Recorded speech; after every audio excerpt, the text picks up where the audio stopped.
I come in today and I see the LA Clippers are trending. And I go, what? First week of September? What? James Harden shaved his beard and I don't think that's why they're trending.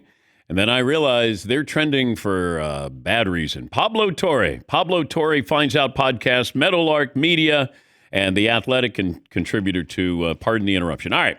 Summarize your report on the Clippers, Steve Ballmer, and Kawhi Leonard. Hello, Dan. We got to stop meeting like this. It's always something when we get together. You may recall how in 2019, the NBA investigated the signing of Kawhi Leonard by the Clippers.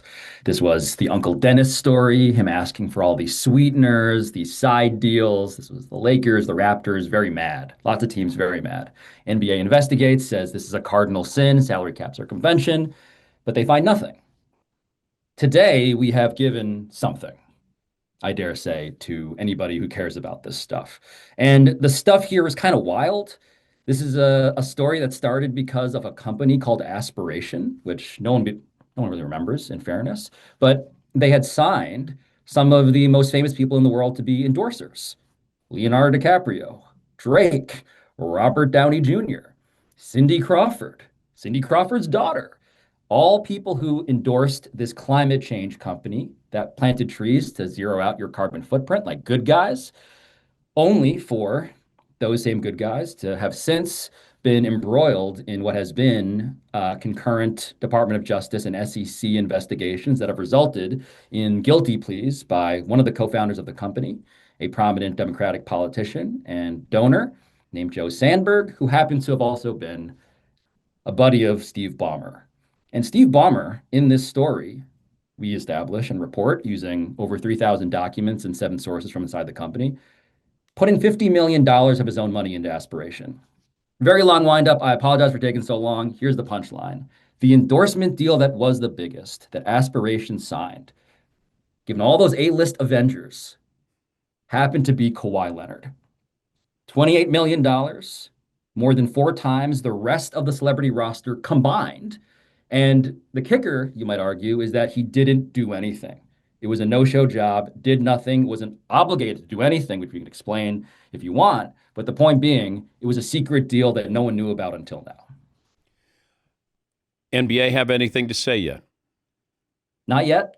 Not yet. I should say Steve Ballmer and the Clippers, when we asked them for comment, they said that this was provably false, that they denied it. They did not know at the time that we had over 3,000 pages of documents and 7 sources. I look forward to them proving the falsehoods that they allege. I can tell you, though, from the NBA perspective, what I've been told this morning is that it's been a bit of panic over there. I'm told that they did not know about this deal between Steve Ballmer, or at the very least, between Aspiration and Kawhi Leonard, with the influence of Steve Ballmer, according to our reporting, being the driving force of it. So, yeah, it's going to get a little messy, Dan, over there, I think. What rule did the Clippers break? So salary cap circumvention is something that the NBA has decided to, in previous statements, take very seriously. So Kawhi Leonard has only signed max contracts. So signed the first one coming off of Toronto. The extension in 2021 is what lines up with the timeline here that we are explaining, the $28 million above and beyond the max deal he signed. He signed another extension just last year.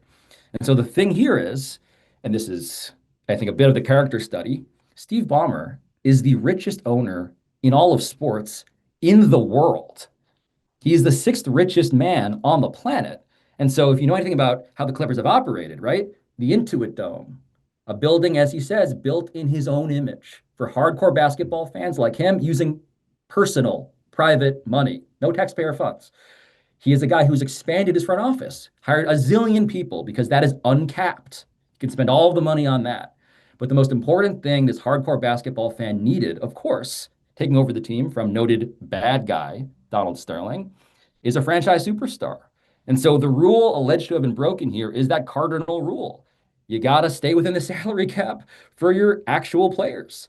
And 7 sources say that was deliberately what was not done. But was there a way that they could argue that Kawhi Leonard did represent the company? He was a name that was attached. Like, I'm just looking at, if I'm the Clippers, how do I get deniability? Yeah, it's hard. It's hard because typically, there's this funny phrase in courtrooms you hear like, the absence of evidence is not evidence. Well, in this case, he was endorsing a company, and the absence of evidence is the absence of any endorsement. No tweets, no retweets, no favorites, no likes, no appearances, no nothing. According to the internet, according to the sources we have, nothing. And so the absence of evidence happens to be in this very narrow but meaningful way the evidence. And they might say, well, Steve Ballmer didn't know about this, but here is now where I think all of this becomes a bit of an IQ test. Because what I haven't mentioned that we get to in the story is that Aspiration was not merely some random company. Aspiration on Media Day of 2021, and you can go to the press conference footage and find it, they are announced as this founding sponsor of the Los Angeles Clippers. They are signage everywhere.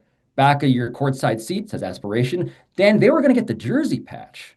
The company collapsed into ruin and disgrace before they got there, but that was the agreement. It was announced. There are headlines everywhere. You can find them. You can see the video. Steve Ballmer right next to the guy who pled guilty to 2 counts of wire fraud just 2 weeks ago.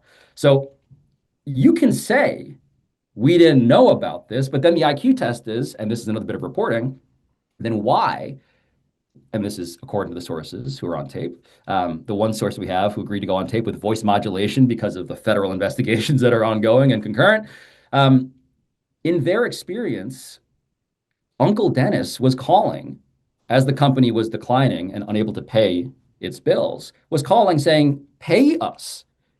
And inside of Aspiration, what is very clear is that the number one priority, that is a quote, the number one priority for this collapsing fake green bank was you got to pay Kawhi Leonard. As bankruptcy was on the horizon, as no one could pay their bills, as no one else was getting paid, Kawhi was getting paid. And the question I ask you is why was he priority number one for doing nothing at a company that could not pay its bills? It would seem that there was some influence from behind the scenes. Pablo Torre. It's Pablo Torre Finds Out podcast, Meadowlark Media, and The Athletic. Was it Joe Smith, Timberwolves? What was that? 5 first-round draft picks that they were docked? I mean, if this is all true, I got to believe that precedent has been set here, Pablo. Oh yeah. Look, there's a history lesson here, right? It's Joe Smith and Glenn Taylor. Glenn Taylor, the piece of paper they wrote off the books, number one overall pick, getting that side deal, 5 picks. Glenn Taylor was suspended. Kevin McHale, the GM of the team 25 years ago at the time, was put on leave. Fines were levied, millions of dollars were levied. But I would say that there's a difference here, and Mark Stein tweeted this out helpfully because I defer to people who've been covering this stuff even longer than me when it comes to, well, how does this play out? He said it was staggering and unprecedented, what is being alleged in our reporting. And so you could argue, at least Stein argues, this is more than the Joe Smith story, right? This is actually far more sophisticated and yet stupid at the same time, given everything that I just gave a long wind up on. And look, man, Dan, you and I love, by the way, that you care about these stories because I don't know if anybody really does with your level of prominence and your platform in that way. But how this sausage gets made behind the scenes with owners and leagues. Steve Ballmer is the richest owner in all of sports and Adam Silver's boss, right? So this is not a real justice system in the NBA. This is a business deal. They got to strike. How do you punish your own boss? What are the other bosses, the 29 others you have?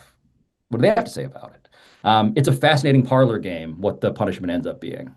And we don't know if those other owners have their own little shell game going. I don't know how in your reporting, if you're stumbling upon other owners who, because people love to talk. Once the first, person gets outed, now all of a sudden it feels like it's safe to out other people.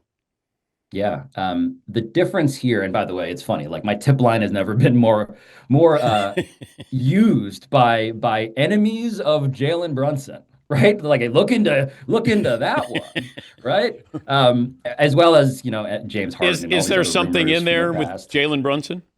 Well, look, how he arrived at the Knicks, this is where I will have to defer to the reporting I may or may not do on this. Certainly was interesting, right? Like, okay, That's a pretty good deal for the Knicks. Has some whatever. Anyway, I don't want to get ahead of myself in terms of That's a that. tease, What I though. was, That's a tease. it's a bit of a tease. Okay. Yeah, I'm showing a little ankle with you. I always show a little bit more ankle than I should with you. But by the way, subscribe, like and subscribe. But the thing about how often this happens is a really fascinating question because I would argue that it doesn't happen to this scale and with this level of documentation, which is only enabled because of the collapse of this fraudulent company. The other stuff, look, historically, right? I was assuming because I'm maybe dumb, like you would give a stock tip or something, right? Like have someone else be multiple degrees away. You wouldn't do it through a company that has its signage on your building. But that's what our sources say is exactly the thing that happened. And so in that way, kind of its own, as Stein was alluding to. Good to talk to you again. I'll talk to you with the Jalen Brunson story whenever that comes out, Pablo. You'll get some kneecap Thank you. at that level. Yeah, we might be moving to thigh after that.